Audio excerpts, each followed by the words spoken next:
ಅಮೆರಿಕಕ್ಕೆ ಇರಾನ್ ಕೊಟ್ಟ ಅತಿ ದೊಡ್ಡ ಪೆಟ್ಟು, ಟ್ರಂಪ್ ಮುಚ್ಚಿಟ್ಟ ಸತ್ಯ ಒಂದೊಂದೇ ಬಯಲು. ಎಸ್ ವೀಕ್ಷಕರೇ, ಈ ಸುದ್ದಿ ಕೇಳಿದ್ರೆ ನೀವು ಅಕ್ಷರಶಃ ಶಾಕ್ ಆಗ್ತೀರಾ. ಪ್ರಪಂಚದ ನಂಬರ್ 1 ಮಹಾಶಕ್ತಿ, ಜಗತ್ತಿನ ಅತಿ ದೊಡ್ಡ ಮಿಲಿಟರಿ ಶಕ್ತಿ ಅಂತ ಕರೆಸಿಕೊಳ್ಳೋ ಅಮೆರಿಕ ಇವತ್ತು ಇರಾನ್ ಮುಂದೆ ಮಂಡಿ ಊರಿ ನಿಂತಿದೆಯಾ ಅನ್ನೋ ಅನುಮಾನ ಈಗ ಶುರುವಾಗಿದೆ. ಇಷ್ಟು ದಿನ ಯುದ್ಧ ಶುರುವಾದಾಗ ಇರಾನ್ ಚಿಕ್ಕ ರಾಷ್ಟ್ರ, ಅಮೆರಿಕ ಮುಂದೆ ನಿಲ್ಲಲ್ಲ, ಬೇಗ ಪತನ ಆಗುತ್ತೆ ಅಂತೆಲ್ಲ ಕೂಡ ಮಾತಾಡ್ತಾ ಇದ್ವಿ. ಆದ್ರೆ ಅದೆಲ್ಲ ಸುಳ್ಳು ಆಗಿದೆ. ಈಗ ವಾಷಿಂಗ್ಟನ್ ಪೋಸ್ಟ್ ಬಿಡುಗಡೆ ಮಾಡಿರುವಂತಹ ಆ ಒಂದು ವರದಿ 100ಕ್ಕೂ ಹೆಚ್ಚು ಸ್ಯಾಟಲೈಟ್ ಚಿತ್ರಗಳು ಅಮೆರಿಕದ ಅಸಲಿ ಮುಖವನ್ನ ಬಯಲು ಮಾಡಿದೆ. ಎಸ್, ಇರಾನ್ ತನ್ನ ಹಳೆ ಯುದ್ಧ ಹಡಗುಗಳು ಮತ್ತು ಡ್ರೋನ್ಗಳನ್ನ ಬಳಸಿಕೊಂಡೇ ಅಮೆರಿಕದ ಅತ್ಯಾಧುನಿಕ ಸೇನಾ ನೆಲೆಗಳನ್ನ ಸ್ಮಶಾನ ಮಾಡಿದೆ. ಇರಾನ್ ದೈತ್ಯ ರಾಷ್ಟ್ರವನ್ನೇ ಸಂಹಾರ ಮಾಡಿದೆ. ಅಷ್ಟಕ್ಕೂ ಇರಾನ್ ಮಾಡಿರುವಂತಹ ಆ ಭೀಕರ ಹಾನಿ ಎಂತಹದ್ದು? ಅಮೆರಿಕದ ಎಷ್ಟು ಯುದ್ಧ ವಿಮಾನಗಳು ಸುಟ್ಟು ಕರಕಲಾಗಿವೆ? ಅಮೆರಿಕಕ್ಕೆ $1 ಟ್ರಿಲಿಯನ್ ನಷ್ಟವಾಗಿದೆಯಾ? ಒಂದು ಕಂಪ್ಲೀಟ್ ರೋಚಕ ರಿಪೋರ್ಟ್ ಇಲ್ಲಿದೆ. ಕೊನೆ ತನಕ ಮಿಸ್ ಮಾಡದೆ ಈ ವಿಡಿಯೋವನ್ನ ನೋಡಿ. ನಾನು ಶಿವಮೂರ್ತಿ ಸರ್ವ. ಮುಚ್ಚಿಟ್ಟಿದ್ದ ಸತ್ಯ ಬಯಲಾಗಿದ್ದು ಹೇಗೆ? ಎಸ್ ವೀಕ್ಷಕರೇ, ಫೆಬ್ರವರಿಯಿಂದ ಶುರುವಾದಂತಹ ಯುದ್ಧ ಇನ್ನೂ ಮುಗ್ದಿಲ್ಲ. ಇರಾನ್ ಹಾಗೂ ಅಮೆರಿಕ ನಡುವೆ ಹಲವು ಬಾರಿ ಮಾತುಕತೆ ನಡೆದರೂ ಕೂಡ ಫಲ ಕೊಟ್ಟಿಲ್ಲ. ಅಮೆರಿಕದ ಯಾವುದೇ ವಾರ್ನಿಂಗ್ ಕೂಡ ಇರಾನ್ ಬಗ್ಗಿಲ್ಲ. ಯಾವುದೇ ಕಾರಣಕ್ಕೂ ನಾವು ಯುದ್ಧವನ್ನ ನಿಲ್ಲಿಸಲ್ಲ ಅಂತ ಸೆಡ್ಡು ಹೊಡೆದಿದೆ. ಇರಾನ್ ಈ ಮಾತೆಲ್ಲ ಹೇಳುವಾಗ ಇಡೀ ಜಗತ್ತು ಯಾಕೆ ಬೇಕು ಇರಾನ್ಗೆ, ಸುಮ್ಮನೆ ಅಮೆರಿಕ ಹೇಳಿದ ಹಾಗೆ ಕೇಳಬೇಕು ಅಂತೆಲ್ಲ ಅಂದುಕೊಳ್ತಾ ಇದ್ರು. ಅಮೆರಿಕ ಮಹಾಶಕ್ತಿ ರಾಷ್ಟ್ರ ಇರಾನ್ ಅನ್ನ ಹೊಸಕ್ಕೆ ಹಾಕುತ್ತೆ ಎಂದೆಲ್ಲ ಕೂಡ ಅಂದುಕೊಳ್ತಾ ಇದ್ರು. ಆದ್ರೆ ಇರಾನ್ ರಿವೀಲ್ ಮಾಡಿದ ಸತ್ಯ ನೋಡಿ ಈಗ ಇಡೀ ಜಗತ್ತೇ ತಬ್ಬಿಬ್ಬಾಗಿದೆ. ಅಮೆರಿಕದ ಒಂದೊಂದು ಸುಳ್ಳುಗಳನ್ನ ಇರಾನ್ ಜಗತ್ತಿನ ಮುಂದೆ ಸಾಕ್ಷಿ ಸಮೇತ ಇಟ್ಟಿದೆ. ವಾಷಿಂಗ್ಟನ್ ಪೋಸ್ಟ್ ವಿಶ್ಲೇಷಣೆ ಮಾಡಿರೋ 100ಕ್ಕೂ ಹೆಚ್ಚು ಹೈ ರೆಸಲ್ಯೂಷನ್ ಸ್ಯಾಟಲೈಟ್ ಚಿತ್ರಗಳು ಅಮೆರಿಕದ ಮಿಲಿಟರಿ ಇತಿಹಾಸದಲ್ಲೇ ಅತ್ಯಂತ ಕರಾಳ ಅಧ್ಯಾಯವನ್ನ ಬಿಚ್ಚಿಟ್ಟಿವೆ. ಇರಾನ್ ನಡೆಸಿದ ದಾಳಿಯಲ್ಲಿ ಪರ್ಷಿಯನ್ ಗಲ್ಫ್ ಭಾಗದಲ್ಲಿರುವಂತಹ ಅಮೆರಿಕದ ಬರೋಬ್ಬರಿ 15 ಬೃಹತ್ ಸೇನಾ ನೆಲೆಗಳ ಮೇಲೆ ದಾಳಿ ನಡೆದಿದೆ. ಇದರಲ್ಲಿ ಒಟ್ಟು 228 ಕಟ್ಟಡಗಳು ಮತ್ತು ಅತ್ಯಾಧುನಿಕ ಯುದ್ಧ ಉಪಕರಣಗಳು ಸಂಪೂರ್ಣವಾಗಿ ನಾಶವಾಗಿವೆ.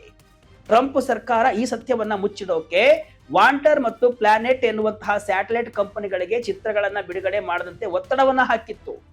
ಆದ್ರೆ ಈಗ ಇರಾನ್ ಬಿಡುಗಡೆ ಮಾಡಿರುವಂತಹ ಒರಿಜಿನಲ್ ಚಿತ್ರಗಳು ಅಮೆರಿಕ ಅನುಭವಿಸಿದ ಆ ಭೀಕರ ನರಕವನ್ನ ತೋರಿಸ್ತಿವೆ.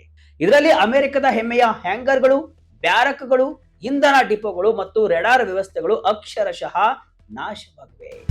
ಬಹರೇನ್, ಕುವೈತ್ ನಲ್ಲಿ ಅಮೆರಿಕದ ಬಲ ಕುಸಿತ, ಧ್ವಂಸಗೊಂಡ ಅಮೆರಿಕದ ಪ್ರತಿಷ್ಠಿತ ಮಿಲಿಟರಿ ನೆಲೆಗಳು. ವೀಕ್ಷಕರೇ, ಇರಾನ್ ಎಲ್ಲಿ ಟಾರ್ಗೆಟ್ ಮಾಡಿದೆ ಅನ್ನೋದನ್ನ ನಾವು ಗಮನಿಸಿದ್ರೆ ಬಹರೇನ್ ನಲ್ಲಿರುವಂತಹ ಅಮೆರಿಕದ ಅತ್ಯಂತ ಪ್ರಬಲವಾದ 5ನೇ ಫ್ಲೀಟ್ ಹೆಡ್ ಕ್ವಾರ್ಟರ್ಸ್ ಮತ್ತು ಕುವೈತ್ ನಲ್ಲಿರುವಂತಹ ಅಲಿ ಅಲ್ ಸಲೇಮ್ ಕ್ಯಾಂಪ್, ಅರ್ಫಿಜಾನ್ ಮತ್ತು ಕ್ಯಾಂಪ್ ಬಹರಿಂಗ್ ನೆಲೆಗಳು ಸಂಪೂರ್ಣವಾಗಿ ಅಸ್ತವ್ಯಸ್ತಗೊಂಡಿವೆ. ಇಲ್ಲಿನ ವಿದ್ಯುತ್ ಸ್ಥಾವರ ಮತ್ತು 5 ಇಂಧನ ಸಂಗ್ರಹಾಗಾರಗಳು ಭಸ್ಮವಾಗಿವೆ. ಕತಾರ್ನಲ್ಲಿರುವಂತಹ ಅಲ್ ಉದೈದ್ ಏರ್ ಬೇಸ್ ಮತ್ತು ಜೋರ್ಡಾನ್ UAE ನಲ್ಲಿರುವಂತಹ ಅತ್ಯಾಧುನಿಕ ತಾಡ್ ರೆಡಾರ್ ಸಿಸ್ಟಮ್ಗಳನ್ನ ಇರಾನ್ ಕ್ಷಣಾರ್ಧದಲ್ಲಿ ಧ್ವಂಸ ಮಾಡಿದೆಯಂತೆ.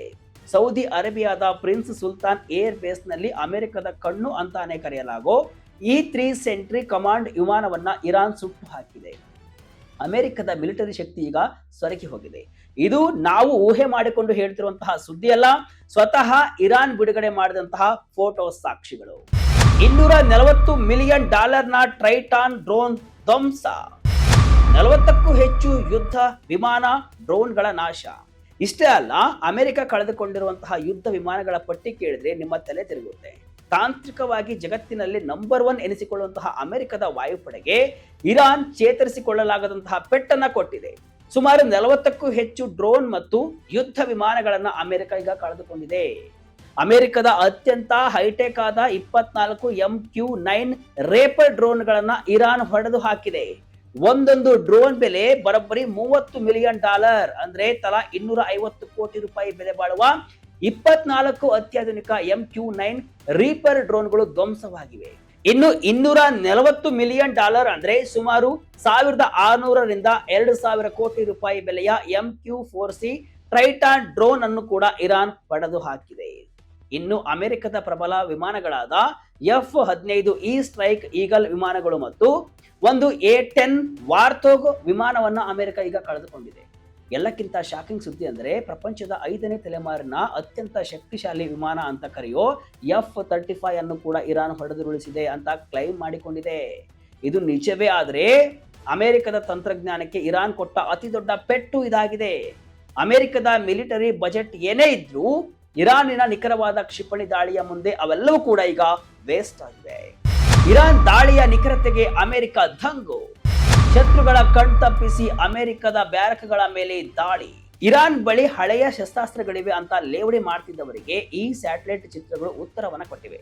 ಇರಾನ್ ನಿಖರತೆ ಬಗ್ಗೆ ನಾವು ಈಗ ಹೇಳೋದಾದ್ರೆ, ಇರಾನ್ ಎಸೆದ ಪ್ರತಿಯೊಂದು ಬಾಂಬ್ ಕೂಡ ಅಮೆರಿಕದ ಗುರಿಯನ್ನ ತಲುಪಿದೆ. ನಿವೃತ್ತ ಮರೀನ್ ಕಾರ್ಪ್ಸ್ ಕರ್ನಲ್ ಮಾರ್ಕ್ ಕ್ಯಾನ್ಶಿಯನ್ ಹೇಳೋ ಪ್ರಕಾರ, ಇರಾನಿನ ಕ್ಷಿಪಣಿಗಳು ಹೋದಲ್ಲೆಲ್ಲ ಕೇವಲ ಗುಂಡಿಗಳು ನಿರ್ಮಾಣವಾಗಿಲ್ಲ, ಬದಲಾಗಿ ಅಮೆರಿಕದ ಮುಖ್ಯ ಕಟ್ಟಡಗಳನ್ನೇ ಧ್ವಂಸ ಮಾಡಿವೆ.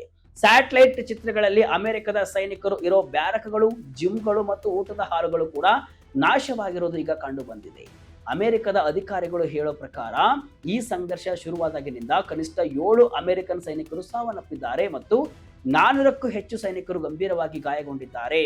ಈ ಸಾವುಗಳನ್ನು ಕೂಡ ಅಮೆರಿಕ ಸರ್ಕಾರ ಇದುವರೆಗೆ ಮುಚ್ಚಿಟ್ಟಿತ್ತು ಅನ್ನೋದು ಕೂಡ ಈಗ ಬಯಲಾಗಿರುವಂತಹ ಕಹಿ ಸತ್ಯ. $1 ಟ್ರಿಲಿಯನ್ ನಷ್ಟ, ಅಮೆರಿಕ ಆರ್ಥಿಕತೆಗೆ ಹೊಡೆತ. 2027ರ ಬಜೆಟ್ನಲ್ಲಿ $1.5 ಟ್ರಿಲಿಯನ್ ಬೇಡಿಕೆ. ವೀಕ್ಷಕರೇ, ಟ್ರಂಪ್ ಸರ್ಕಾರ ಆರಂಭದಲ್ಲಿ ಯಾವುದೇ ಜೀವಹಾನಿ ಆಗಿಲ್ಲ ಅಂತ ಹೇಳಿಕೊಂಡಿತ್ತು. ಆದರೆ ವಾಸ್ತವವಾಗಿ ಕುವೈತ್ ಮತ್ತು ಸೌದಿಯಲ್ಲಿ ಕನಿಷ್ಠ 7 ಅಮೆರಿಕನ್ ಸೈನಿಕರು ಸಾವನ್ನಪ್ಪಿದ್ದಾರೆ ಮತ್ತು 400ಕ್ಕೂ ಹೆಚ್ಚು ಸೈನಿಕರು ಗಾಯಗೊಂಡಿದ್ದಾರೆ ಎಂಬ ಮಾಹಿತಿ ಈಗ ಹೊರಬರ್ತಿದೆ. ಈಗ ಈ ಯುದ್ಧದ ಬೆಲೆ ಅಂದ್ರೆ ಪ್ರೈಸ್ ಟ್ಯಾಗ್ ಎಷ್ಟಾಗಿದೆ ಗೊತ್ತಾ? ಅಮೆರಿಕದ ಪೆಂಟಗನ್ $25 ಬಿಲಿಯನ್ ನಷ್ಟ ಅಂತ ಹೇಳಿತ್ತು. ಆದ್ರೆ ವಾಸ್ತವ ಹಾನಿ ಅದಕ್ಕಿಂತ 10 ಪಟ್ಟು ಹೆಚ್ಚಿದೆ ಅಂತ ತಜ್ಞರು ಈಗ ಹೇಳ್ತಿದ್ದಾರೆ. CNN ಮತ್ತು ಡೆಮೊಕ್ರಾಟ್ ನಾಯಕರು ಹೇಳೋ ಪ್ರಕಾರ ಅಮೆರಿಕದ ಆರ್ಥಿಕತೆಗೆ ಬಿದ್ದಿರುವಂತಹ ಪೆಟ್ಟು $630 ಬಿಲಿಯನ್ ನಿಂದ $1 ಟ್ರಿಲಿಯನ್ ವರೆಗೂ ಇದೆ. ಅಂದ್ರೆ ಸುಮಾರು 80 ಲಕ್ಷ ಕೋಟಿ ರೂಪಾಯಿಗಳಿಗೂ ಅಧಿಕ ನಷ್ಟವಾಗಿದೆ. ಅಮೆರಿಕ ತನ್ನ ಸೇನಾ ನೆಲೆಗಳನ್ನ ಮತ್ತೆ ಕಟ್ಟೋಕೆ ಈಗ $50 ಬಿಲಿಯನ್ ಹಣ ಬೇಕು ಅಂತ ಕೇಳಿಕೊಂಡಿದೆ.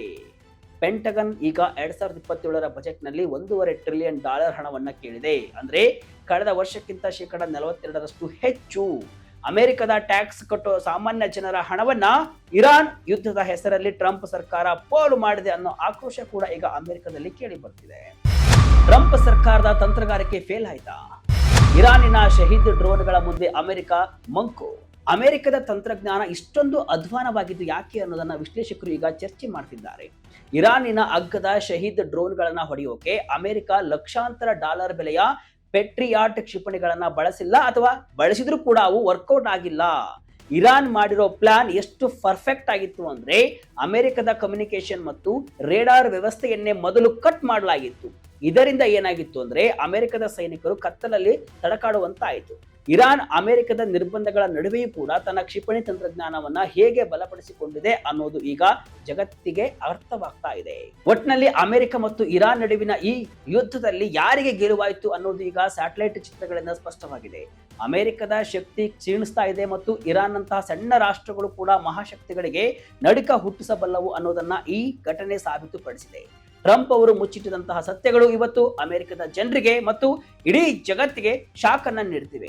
ಇರಾನ್ ದಾಳಿಯಿಂದ ಅಮೆರಿಕ ಅನುಭವಿಸಿದ ಈ ಭೀಕರ ನಷ್ಟ ಮತ್ತು ಟ್ರಂಪ್ ಅವರು ಸುಳ್ಳು ಹೇಳಿದ್ದಾರೆ ಅಂತ ಇರಾನ್ ಸಾಕ್ಷಿ ಸಮೇತ ಪ್ರೂವ್ ಮಾಡಿದೆ. ಇದಕ್ಕೆ ಡೊನಾಲ್ಡ್ ಟ್ರಂಪ್ ಯಾವ ರೀತಿ ಪ್ರತಿಕ್ರಿಯಿಸುತ್ತಾರೆ ಎಂಬುದು ಕೂಡ ಈಗ ಸದ್ಯದ ಕುತೂಹಲ. ಇದಿಷ್ಟು ಇವತ್ತಿನ ವಿಶೇಷ. ಇದೇ ರೀತಿಯ ಹಲವು ವಿಶ್ಲೇಷಣೆ ಮಾಹಿತಿ ಅಷ್ಟೇ ಅಲ್ಲ, ಮನರಂಜನೆಯ ವಿಡಿಯೋಗಳಿಗಾಗಿ ವಿಜಯ ಕರ್ನಾಟಕ ವೆಬ್ಸೈಟ್, ಫೇಸ್ಬುಕ್ ಹಾಗೂ ಯೂಟ್ಯೂಬ್ ಪೇಜ್ ಅನ್ನು ಫಾಲೋ ಮಾಡಿ. ಧನ್ಯವಾದಗಳು.